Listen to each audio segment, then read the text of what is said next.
J'anime l'association interprofessionnelle de la gentiane jaune, qui est née en 2014 et qui est issue d'un projet plus vaste, la mission pour la gestion durable de la ressource gentiane dans le Massif central.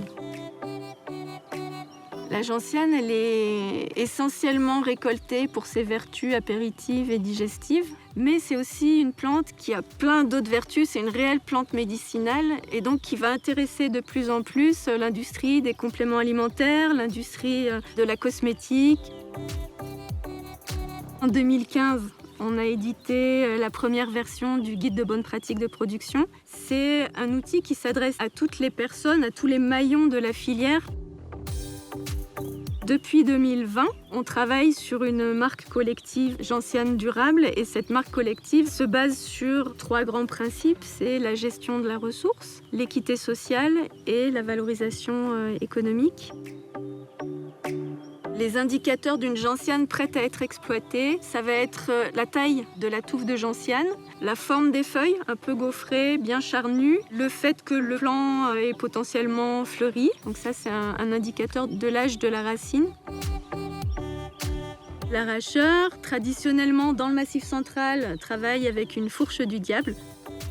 Une parcelle de gentiane peut être plus ou moins importante. On prélèvera d'abord une partie, puis l'année d'après, le chantier se poursuit. Plus loin, il y a une forme de rotation en fait, qui se met en place.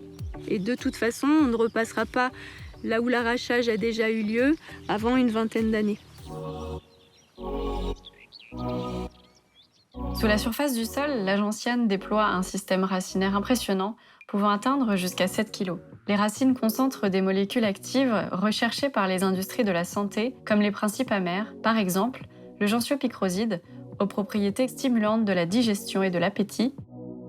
Pour le développement d'un extrait purifié de racines de gentiane, les chercheurs de GreenTech procèdent à une sélection rigoureuse des racines. Cette exigence a permis à la recherche et développement GreenTech d'obtenir un extrait purifié avec au minimum 65% de gentiopicroside par rapport à la matière sèche. Une telle concentration est permise par la mise en œuvre d'étapes successives qui ont fait l'objet de validation. Une extraction hydroalcoolique, suivie d'une concentration de la fraction aqueuse, puis d'une purification sur colonne.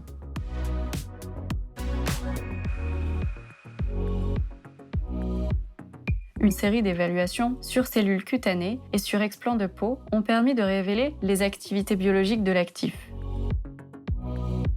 Une étude clinique a confirmé les observations faites au laboratoire.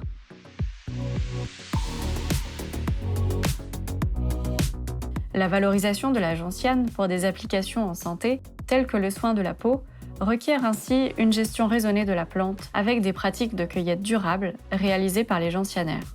C'est un véritable partenariat valorisant un savoir-faire traditionnel et valorisant également l'expertise en phytochimie des équipes travaillant en laboratoire.